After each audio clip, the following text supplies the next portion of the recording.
नमस्कार, आप देख रहे हैं जन संवाद 24x7। क्या काशिम बिहार के निवासियों को रास्ता नहीं मिलेगा? क्या काशिम बिहार के निवासी अपनी कॉलोनी में कैद हो जाएंगे? क्या काशिम बिहार के निवासियों को अब कोई ऐसा रास्ता नहीं मिलेगा जिससे वह अपने परिजनों को हॉस्पिटल ले जाएं, अपनी रिश्तेदारी में जा सकें, छोटे छोटे बच्चे स्कूल जा सकें, जो मजदूर वर्ग है वह काम पर जा सके?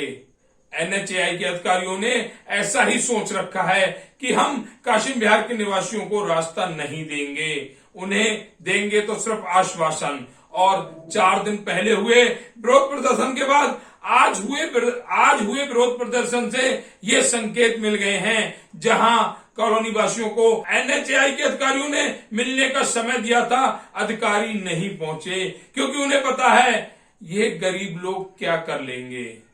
वह नहीं जानते कि जब यही गरीब लोग एकता के साथ एक मंच पर बैठते हैं तो अच्छी अच्छी कुर्सियां हिल जाती हैं, अच्छी अच्छी सरकारें हिल जाती हैं, क्योंकि ये वोटर हैं। एनएचएआई के अधिकारियों को शायद ये बात समझ में नहीं आ रही है। वह इतनी चिलचिलाती धूप में ऐसे लोगों को रोड पर आकर बैठने को मजबूर कर रहे हैं।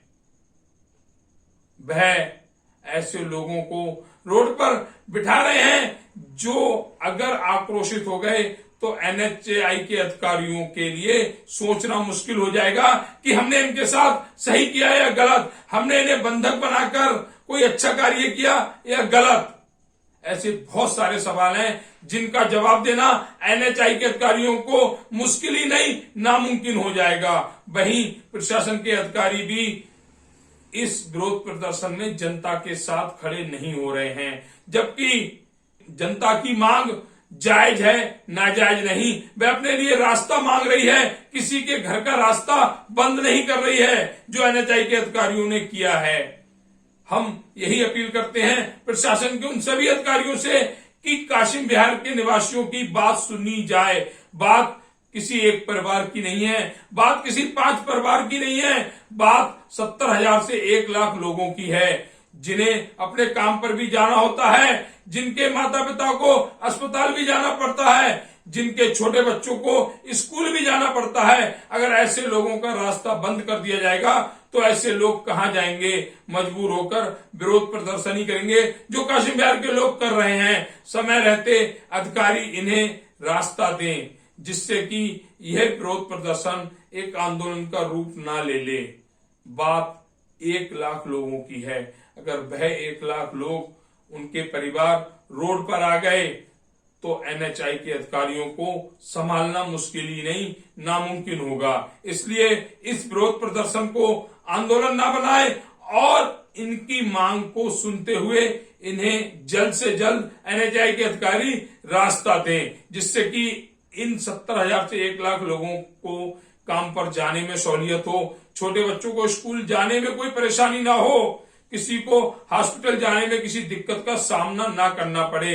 इसी मांग को लेकर आज जो ये विरोध प्रदर्शन देखा गया, जिसमें महिलाओं की अच्छी खासी संख्या देखी गई, वे छोटे छोटे बच्चे इस चिलचिलाती धूप में देखे गए, जो बता रहे थे हम स्कूल कैसे जाएंगे। माताएं बहनें बता रही थी कि हम काम पर या कहीं रिश्तेदारी में कैसे जाएंगे। बड़े बुजुर्ग बता रहे थे कि हम अस्पताल दवाई लेने कैसे जाएंगे। ऐसी तमाम समस्याओं को लेकर यह विरोध प्रदर्शन हो रहा है, जिसे अधिकारी समय रहते चाहें तो समाप्त करवा सकते हैं। ये एक आंदोलन का रूप ना ले। हमारी कोशिश यही है कि एनएचएआई के अधिकारी और प्रशासन मिलकर इन गरीब लोगों की समस्या का समाधान करे। अभी हम आए हुए हैं लोनी के काशिम बिहार, ये पावी पुस्ता रोड है, यहाँ पर हम खड़े हुए। रोड खजूर पावी से जाता है और खजूरी जाता है। यहाँ पर जो एक बड़ी मुसीबत लोगों को देखने को, लोगों के पीछे ऐसी मुसीबत आ गई है जिसका शब्दों में बयान नहीं किया जा सकता। मुसीबत है वह एनएचएआई के अधिकारियों द्वारा इन लोगों को बंधक बना देना, इन लोगों को कैद में डाल देना। आखिर एनएचएआई कोई जेल नहीं है जो इन लोगों को कैद में डाल देगी, लेकिन एनएचएआई के अधिकारियों ने इन लोगों का मुख्य रास्ता बंद कर दिया है। अगर मुख्य रास्ता नहीं होगा तो ये कैसे आएंगे जाएंगे? सीधी सी बात है, अगर नदी में, उफनती नदी में अगर नाव नहीं होगी तो लोग पार कैसे करेंगे। इसी हिसाब से इन लोगों का रास्ता बंद कर दिया गया है, जिसके लिए आज इससे पहले 4 दिन पहले भी इन्होंने एक विरोध प्रदर्शन किया था, जिसमें किसी भी अधिकारी की मौके पर मौजूदगी नहीं देखी गई। इतनी जनता, जिस जनता के टैक्स से इन अधिकारियों को तनख्वाह मिलती है, वही अधिकारी जब जनता विरोध प्रदर्शन पर आती है तो नदारद हो जाते हैं। और इस विरोध प्रदर्शन में भी यहाँ साफ देखा जा रहा है, ना ही इनके बीच कोई जनप्रतिनिधि अभी तक आया है, ना ही वह अधिकारी आए हैं जिनकी वजह से इनके रास्ते को बंद कर दिया गया है।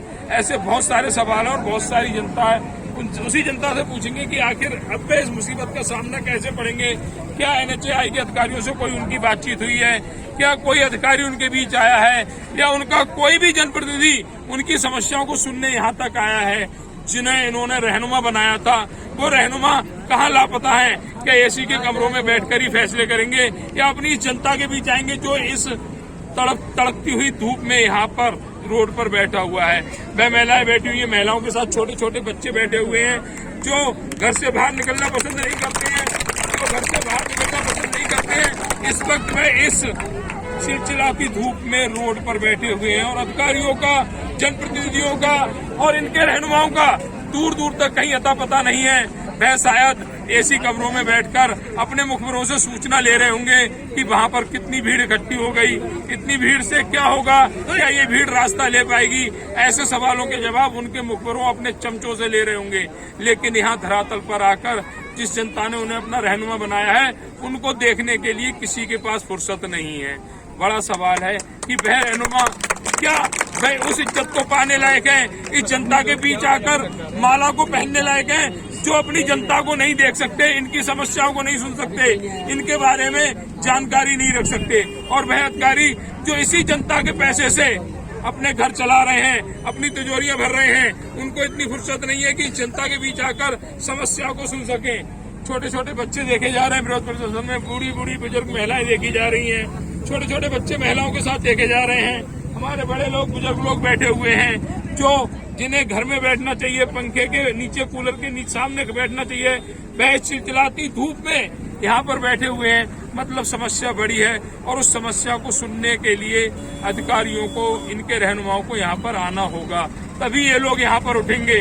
इस चिलचिलाती धूप में हम अधिकारियों से भी निवेदन कर रहे हैं कि कुछ गलत हो, इन लोगों के बीच कोई हानि हो, उससे पहले इनकी समस्या सुन लें।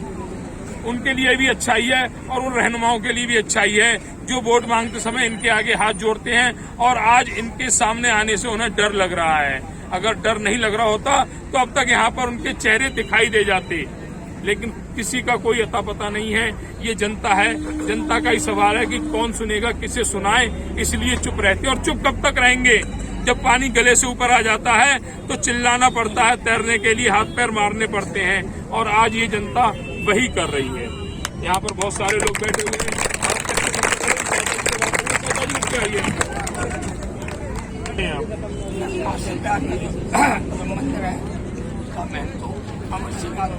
सिंह साहब, आज से 4 दिन पहले भी हम यहाँ पर आए थे, और उस वक्त की धूप इससे तेज थी या इतनी थी, और आप बड़ी मेहनत के साथ इस आंदोलन का एक हिस्सा थे, इसका आयोजन कर रहे थे। आखिर ऐसी क्या वो जान आन पड़ी जो आपको ये आंदोलन करना पड़ा? अरे चुप हो जाओ भाई। बीच में कोई अधिकारी एक आए थे, उन्होंने हमको आश्वासन दिया कि हम सोमवार को 9 बजे आएंगे, उन 9 बजे तक ये रास्ता बंद कर दीजिए, अपना आंदोलन छोड़ दीजिए। हमने उनका कहना माना, हम सबका कहना मानने को तैयार है, आज तक मानते चले आए। हमने यहाँ पे मच्छरों से कट के देख लिया, पानी गंदों में नाली में रखे हुए देख लिया, इनके आश्वासनों हम अपने सबर बना दे रहे हैं।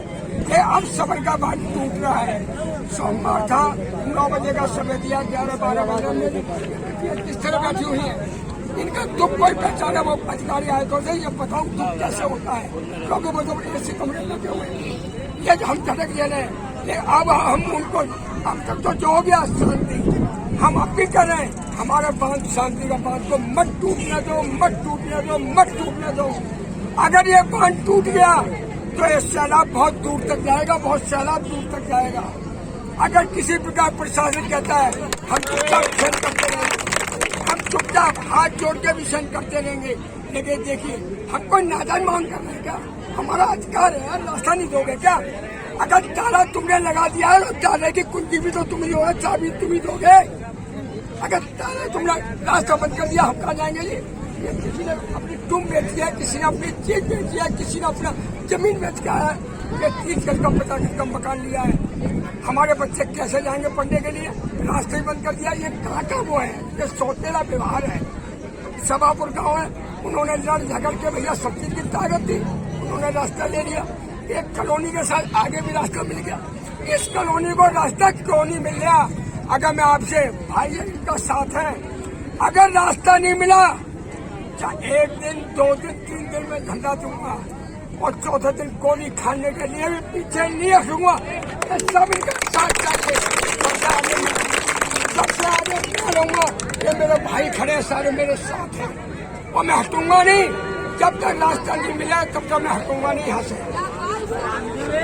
ये कहना है सिंह साहब का कि कोई फिक्र फंसा के न करे। तो ये कहना है सिंह साहब का कि हमें चाहे कुछ भी करना पड़े, हमारा जो इस वक्त विरोध प्रदर्शन है बहुत ही शांतिपूर्वक चल रहा है और हम आशा करते हैं हमारे इसी विरोध प्रदर्शन को देखते हुए वह अधिकारी, चाहे वो डीएम साहब हो, चाहे एसडीएम साहब हो, चाहे तहसीलदार साहब हो, चाहे जिले का कोई भी अधिकारी हो, यहाँ आकर हमारी समस्या को संज्ञान में लेगा और हमारी समस्या को तुरंत दूर करने के अपने प्रशासन को आदेश देगा। अगर ऐसा नहीं होता है तो हम इस विरोध प्रदर्शन को करते रहेंगे, चाहे इसके लिए हमें कोई भी कीमत चुकानी पड़े। हम इस विरोध प्रदर्शन को बिल्कुल उग्र नहीं होने देंगे। विरोध प्रदर्शन हमारा शांति के साथ चलेगा। हम समाज के शांति प्रिय लोग हैं और हम विरोध प्रदर्शन में किसी तरह की उग्रता नहीं लाएंगे। ये अधिकारियों को सोचना है कि शांतिपूर्वक इस विरोध प्रदर्शन को देखते हुए इनकी समस्या को संज्ञान में ले और यहाँ पर इन्हें रास्ता प्रदान करे, जो इनका हक नहीं मौलिक अधिकार भी है। अगर कहीं भी कोई मकान बनाया जाता है तो सबसे पहले रास्ते देखे जाते हैं कि रास्ते कैसे जाएंगे, किधर से जाएंगे, और रास्ते देने का काम सरकार और उनके अधिकारियों का है। आप किसी का रास्ता बंद नहीं कर सकते, आपके पास कोई अधिकार नहीं है आप किसी का रास्ता बंद करें। हमारा उन सभी अधिकारियों से अपने चैनल के माध्यम से ये निवेदन भी है कि यहाँ आकर इस जनता की समस्या को सुने, जिसमें हमने देखा गया, अभी हम देख रहे थे सामने एक भैया, एक छोटे से बच्चे को जो भैया की गोदी में भी है, उस बच्चे को लेकर इस विरोध प्रदर्शन में खड़े हुए हैं। कभी भी कोई भी ऐसी घटना घटित ना हो। गर्मी ज्यादा पड़ रही है, हम नहीं चाहते गर्मी का कोई भी असर विरोध प्रदर्शन वाली महिलाओं, बच्चों, बुजुर्गों या युवा साथियों पर पड़े। उससे पहले सरकार इनकी समस्या को सुनते हुए इन्हें, ऐसा नहीं है रास्ता इन्हें 1 दिन में मिल जाएगा, लेकिन लिखित आश्वासन दे। कोई भी मौखिक आश्वासन ना दे, इन्हें लिखित आश्वासन दे। यहाँ पर कुछ महिलाएं भी बैठी हुई हैं, हमारी अम्मा जी बैठी हुई। अम्मा जी से कहीं खड़े हो जाओ। अम्मा जी, अम्मा आपका प्रेम जी कहाँ रहती है? 2 नंबर गली। आज आप यहाँ पे विरोध प्रदर्शन कर रही हैं, किसके लिए कर रही हैं? आप रास्ते के लिए खड़े, रास्ता बंद कर रखा इन लोगों ने, तो हम जाएंगे कहाँ से? कैसे जाएंगे? 24 साल हो गए हमें रहते और अब 24 साल में चलो रह देते जैसा मर्जी, पर नहीं है ना। अभी रास्ता बंद कर देंगे तो हमारे बच्चे स्कूल कैसे जाएंगे, हम कैसे जाएंगे कुछ बीमारी? तो आपको इस बात का दर्द है कि हम इस पुश्ते पर, इस रोड पर कैसे आएंगे? हमारा रास्ता बंद कर दिया जाएगा। हमें रास्ता चाहिए, बस रास्ता चाहिए, रास्ता चाहिए हमें। तो अभी तो रास्ता देने वाले यहाँ पर आए नहीं, आपकी सुनी नहीं रहे। आएंगे कैसे? नहीं और दिन धरना देंगे, आएंगे कैसे? मतलब पूरा इरादा पक्का है? पक्का है इरादा। तो ये कहना है अम्मा जी का कि हमारा इरादा बिल्कुल पक्का है। और अपील करता हूँ, मैं एक बार फिर अपील करता हूँ, हाथ जोड़कर उन अधिकारियों से अपील करता हूँ कि यहाँ पर आए, इनकी समस्याओं को सुने। समस्या सुनना आपका कर्तव्य है और इन्हें कोई ऐसा नहीं है ये अपने लिए मकान मांग रहे हैं, अपने लिए रोटी मांग रहे हैं, अपने लिए कपड़े मांग रहे हैं। ये वह चीज मांग रहे हैं जिन पर इनका मौलिक अधिकार है। उस अधिकार के लिए ही कहते हैं गली, पानी, सड़क, बिजली के लिए रहनुमाओं को चुना जाता है। अधिकारियों से दरख्वास्त की जाती है, अधिकारियों से निवेदन किया जाता है। उसी अधिकार के लिए आज ये यहाँ पर बैठे हुए हैं और वह अधिकार उन्हें मिलना चाहिए। ये हम कह रहे हैं कि वह अधिकार इन्हें मिलना चाहिए। इनका आंदोलन कोई और रूप धारण करे, यहाँ पर इनके आंदोलन से किसी और को समस्या हो, क्योंकि अगर सरकार नहीं सुनेगी तो आंदोलन में चक्का जाम भी होगा, अधिकारियों का घेराव भी किया जाएगा, उन रहनुमाओं को भी घर से बाहर नहीं निकलना दिया जाएगा जो अपने आप को इस जनता का रहनुमा कहते हैं।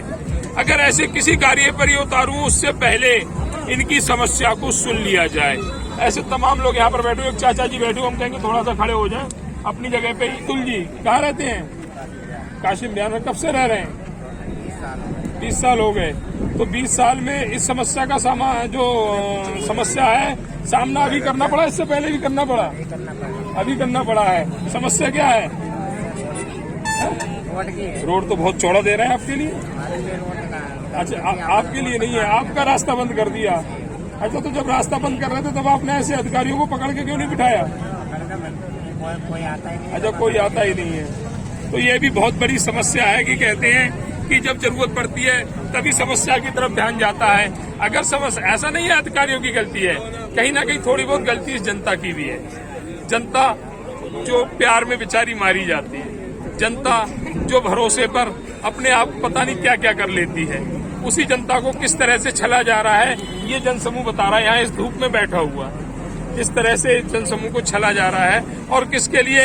एक 40 फुट 50 फुट के रास्ते के लिए, जो इनका मौलिक अधिकार है, जो रास्ता 25-30 साल पहले इनका बना हुआ था। ऐसा नहीं है कि आज इस रास्ते को मांग रहे हैं। ये रास्ता जब से ये कॉलोनी बसी हुई होगी, 30 साल पहले बसी हो, 40 साल पहले बसी हो, ये रास्ता तब से बना हुआ था।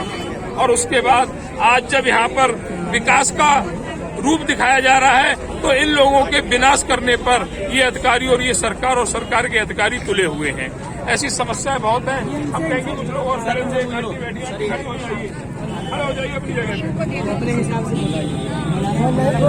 आपका नाम क्या है? तस्लीम बानो जी कहाँ रहती हैं? काशिम बिहार में। कब से रह रही हैं? 12 साल हो गए। 12 साल हो गए। तो बच्चों की शादी कर ली, तो यहाँ किस लिए बैठी? अपने घर बैठो। बैठे रास्ता कहाँ जाएंगे? तो सिर पे पैर। अच्छा, यहाँ से बाहर अंदर जाने का रास्ता नहीं है? नहीं, अब भाई 12 साल से रास्ता इसी रास्ते से निकले, आज बंद कर दिया। बहुत जिंदगी सब चीज का सवाल है। अब तक पानी की और सब चीज की समस्या थी, अब रास्ते की भी समस्या कर दी। तो ये कहना तस्लीम बानो जी का कि हमारी गली में जब घुटनों घुटनों पानी भरता था, हमने खुद देखा और हम किसी के पास नहीं गए। हमारी गली में बिजली नहीं आती थी, हमारे मकान में बिजली नहीं आती थी, सब जगह थे, लेकिन हमारी कॉलोनी में बिजली नहीं आती थी। हम किसी से कहने नहीं गए। हमारे रास्ते जो गलियां थी, जब हम घर से बाहर निकलते तो ऊबड़ खाबड़ थे, हम किसी से कहने नहीं गए। और आज जो हमारा केंद्र बिंदु है, मुख्य रास्ता, उसे भी बंद कर दिया गया। हम अब क्यों नहीं कहें? और इतना कहने के बाद भी इस प्रदर्शन को 4 दिन होने जा रहे हैं, लेकिन इस प्रदर्शन को देखने के बावजूद भी अभी तक कोई अधिकारी यहाँ पर नहीं आया, कोई जनप्रतिनिधि यहाँ पर नहीं आया। हमारा सवाल उन सभी लोगों से है, क्या इसी दिन के लिए वह जनता के रहनुमा बनते हैं? अधिकारियों को इसलिए कुर्सी दी जाती है कि उस जनता की नहीं सुने जिस जनता के पैसे से वो अपनी सैलरी, अपनी तनख्वाह पा रहे हैं। बहुत सारे सवाल हैं। हमारे बहू जी ये भी खड़े हुए हैं। नमस्कार जी, कहाँ, क्या नाम है आपका? कासिम खान नाम है हमारा, कासिम बिहार में रहते हैं। खान साहब, फूलमाला लेके के अधिकारियों के लिए लेके आए हुए हैं? तो हमसे उन्होंने आश्वासन दिया था आज से 4 दिन पहले कि मियाँ जी आपके कासिम बिहार का रोड हम हर हाल में आपको बनवा के देंगे, जो सर्विस रोड है। और हमसे 9:30 बजे का वक्त दिया। हम लोगों ने उनके स्वागत के लिए फूल भी लाए। अब तक उन लोगों का कोई पता नहीं है। हम लोग यही चाहते हैं कि गली कटैया पे जो अंडरपास है, वहाँ से लेकर सभापुर के अंडरपास तक हमारी सर्विस रोड दे दे, ताकि हमारी रोजमर्रा की जिंदगी सही हो। सर्विस रोड नहीं दे तो आपका रोड इस रोड पे चढ़ा दे। सर, तो इस रोड पर कोई मतलब नहीं ना रह गया जी। नहीं, अगर वो सर्विस रोड बनाने की जगह नहीं है, अगर आपका मुख्य रास्ता इस रोड पर चढ़ा देंगे तब भी तो आपको निकलने को रास्ता। नहीं सर, ये वो सब पैसे खा गए। ये पैसे आगे से आए हुए कोई हैं। एक्सीडेंट नहीं, ये टोल रोड। हमारी जब उनके अधिकारी से बात हुई तो उन्होंने कहा सिर्फ छोटा सा कट देंगे। हुजूर, छोटा सा कट मिलेगा, जब नीचे से गाड़ी ऊपर चढ़ेगी या ऊपर से नीचे तो हमेशा ये एक्सीडेंट का खतरा बना तो आप चाहते हैं कि जो रामपार्क वाला जो रोड है वहाँ तक और सभापुर तक एक सर्विस रोड आपको दिया जाए, जिससे कि आपकी यात्रा सुगमता के साथ पूरी हो सके। तो इसके लिए आप फूल माला लाए हैं। क्या ऐसे अधिकारी, ऐसे रहनुमा इन फूल मालाओं को पहनने लायक हैं? पहनने लायक तो नहीं है। क्या उनका जमीर गवारा नहीं करता? मैं उन्हीं के जमीर को जगाने के लिए फूल माला लेके आया हूँ कि मैं कम से कम उनके तो ये कहना है हाफिज जी का कि मैं ये फूलमाला इसलिए लाया हूँ कि उन अधिकारियों का जमीर जागे, उन अधिकारियों को, उन रहनुमाओं को महसूस हो कि हम इस भोली भाली जनता को क्यों छल रहे हैं, क्यों ये जनता अपने आप को ठगा हुआ महसूस कर रही है। ये सवाल कुछ इतने सारे हैं जिसका जवाब शायद अधिकारियों के पास नहीं है, उन रहनुमाओं के पास नहीं है जो अपने आप को यहाँ रहनुमा कह रहे हैं। चाचा जी बैठे हो, चाचा जी खड़े हो जाना। आपका नाम क्या है? शर्मा जी कहाँ रहते हैं? आज कब से रह रहे हैं? 22 वर्ष से। एक बहुत लंबा टाइम हो गया आपको यहाँ रहते हुए। क्या ऐसी समस्या पहले कभी आई थी जो आज नहीं आई? सरकारें बहुत आई, बहुत गई, तो अब इस समस्या के लिए क्या समाधान होना चाहिए? समाधान सबसे प्रथम तो यही है कि आला जो अफसर है हमारे, वो इस पर कुछ अपना ध्यान केंद्रित करें और हमारी इस जनता होने वाली जनता को रास्ता दें, क्योंकि यातायात हर विकास के लिए पहला रास्ता होता है। जब रास्ता ही नहीं होगा तो विकास के और साधन कहाँ से जाएंगे? हेलीकॉप्टर से नहीं जाएंगे, सब भाई रोड ही जाएंगे। जब रोड सही होगा तो हमारा विकास होगा, रोड नहीं होगा तो हमारा विकास नहीं होगा। 3 कॉलोनियों को ये अटैच करता है ये रास्ता। अब से नहीं, बहुत पहले से, जब कभी खेत हुआ करते थे, राजधानी इनाम बिहार प्लस कासिम बिहार, मेन रास्ता हमारा यही है, यही था और यही है और यही रहेगा। हम टिकेंगे नहीं बगैर रास्ता लिए। तो ये कहना है शर्मा जी का कि रास्ता हमारा यही रहेगा। अब ये अधिकारियों को निश्चित करना, वो रास्ता हमें, हमारा अधिकार हमें कैसे देते हैं। रास्ता इस शांतिपूर्वक विरोध प्रदर्शन के बदले देते हैं तो सही है। रास्ता उस सूरत में देना पड़ेगा जब अधिकारियों को उनके ऑफिस से बाहर नहीं निकलने दिया जाएगा, रहनुमाओं को उनके घरों में कैद कर दिया जाएगा और हम आखिर में इस रोड को जाम करेंगे। और ये हम अपना अधिकार मांग रहे हैं, हम किसी से भीख नहीं मांग रहे हैं, हम अपना अधिकार मांग रहे हैं और अपना अधिकार हम लेके रहेंगे, चाहे इसके लिए हमें कोई भी कीमत क्यों न चुकानी पड़े। तो ऐसे बहुत सारे सवाल हैं और हम अब भी उन्हीं अधिकारियों से कह रहे हैं, अगर इन महिलाओं के इस चिलचिलाती धूप में बैठे हुए चेहरे उन्हें दिख रहे हो तो एक बार शर्म करें, अपने जमीर को जगाए और इन लोगों की वो मांग को माने जो जायज मांग के लिए ये यहाँ पर बैठे हुए हैं। अगर 5 बजे तक वो लोग नहीं